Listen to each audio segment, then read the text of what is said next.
I want to talk about Islam for a moment because I think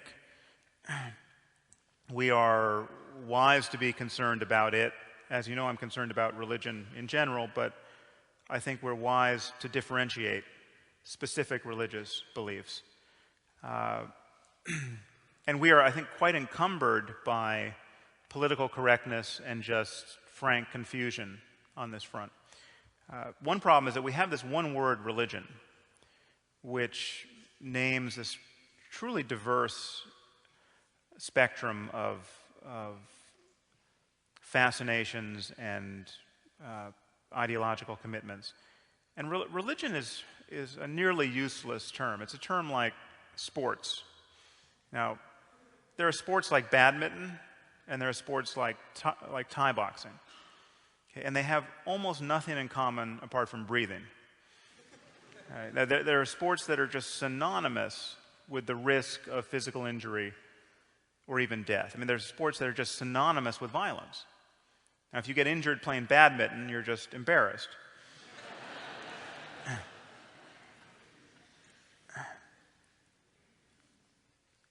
We're facing a problem at this moment. There is, I'm happy to say, a religion of peace in this world, but it's not Islam. Okay. To call Islam a religion of peace, as we hear ceaselessly reiterated, is completely delusional. Now, Jainism actually is a religion of peace. Jainism is the core principle of Jainism is nonviolence. Gandhi got his nonviolence from the Jains. The crazier you get as a Jain, the less we have to worry about you. It is. This is. I mean, Jain extremists are actually they are paralyzed by their pacifism. Jain extremists just they can't take their eyes off the ground when they walk lest they step on an ant. They filter every sip of water through cheesecloth lest they swallow and thereby kill a bug. I mean, needless to say, they're vegetarian. So the problem, notice, the problem is not religious extremism, okay, because extremism is not a problem if your core beliefs are truly nonviolent. The problem isn't fundamentalism, which we often hear this said. These are euphemisms. I mean, the only problem with Islamic fundamentalism are the fundamentals of Islam. Now, we have Mullah Omar and Osama bin Laden and Khalid Sheikh Mohammed. These guys agree about the nature of reality and how to live within it. And the problem is they are giving a very plausible version of the faith. Osama bin Laden is not the Reverend Jim Jones of the Muslim world. It would be wonderful if he were, but the problem is he is giving a truly straightforward version of Islam, and you really have to be an acrobat to figure out how he's distorting the faith. Now, if these guys were Jains or Buddhists or Amish or Quakers, it would be patently obvious how they were distorting their religion. I mean, in fact, their behavior would be unintelligible. Okay, it is not obvious by the light of Islam, and this is just a fact we have to speak honestly about. And no one should be speaking more honestly about this and more volubly about this than moderate Muslims. Moderate Muslims have to find some way to grapple with this fact. But to say that Osama bin Laden is David Koresh is just a lie, and it's a dangerous lie at this point. Now, I just want to rehearse for you what these core beliefs are and what they entail. The belief is that Muhammad got the Quran directly from the Archangel Gabriel in his cave in the 7th century. And it is the perfect word, therefore, of the creator of the universe. I apologize for the cartoonish nature of this image of Muhammad, but quality images are difficult to come by at the moment. Now, the consequence is we have this single book, which is imagined to be the best book on any subject ever written, never to be superseded by any human effort at any point in the future. Now, this is a problem because this is a profoundly mediocre book. Okay? It is dangerous to say this. It is suicidal to say this as a Muslim. It is true. And we have to grapple with this fact. And the idea that this is the best book ever written on any subject can only be maintained in a kind of fantastical intellectual isolation. And this isolation has actually been achieved in the Arab world to an astonishing degree. Some of you probably have heard this fact, but the country of Spain translates more of the world's literature and learning into Spanish every year than the entire Arab world has translated into Arabic since the 9th century. Okay, that's scary. It's scary given that the contents of this book really offers precious little rationale for living in a sane and pluralistic global civilization. What it does give you a rationale for is ceaselessly worshiping the perfect being who has given you this mediocre book. And this is a photo of Muslims in Kashmir worshiping at a shrine believed to contain a single beard hair from the Prophet Muhammad.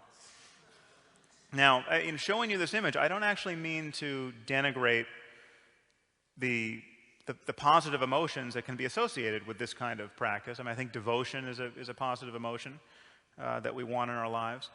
And I certainly don't mean to make light of how difficult life undoubtedly is for Muslims in Kashmir. But it seems to me patently obvious, given the challenges that they face and that we all face in creating a world worth living in, these people have something more important to do than worship the beard hair of a man who may well have been a schizophrenic. And again, when I talk about Islam, one thing I should make perfectly clear and should have made it clear at the top, I'm talking about the logical and behavioral consequences of ideas. I'm not talking about people. I'm not talking about all Muslims. Not all Muslims are terrorists, obviously. Not all Muslims support terrorism. Not all Muslims take Islam all that seriously. I'm certainly not talking about a race of people. I'm not talking about Arabs. I'm not talking about nationalities or ethnicities. I'm talking about ideas and what people can plausibly do on their basis.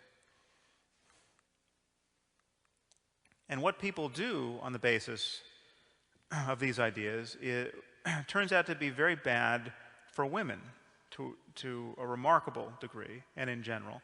And there really is no basis in Islam to argue that there should be true equality between the sexes. I mean, you can finesse this issue, but what you cannot get is just a clear statement of men and women are equal and have the same moral stature. It's just not true. You have to edit the faith to get that. And one thing you also get by the logic of the faith at this moment is this death cult behavior that we're now all too familiar with. Suicide bombing of the most extraordinary and ceaseless kind. I mean, you can reliably turn to page 8 of the New York Times every day and discover that someone has blown up a mosque somewhere.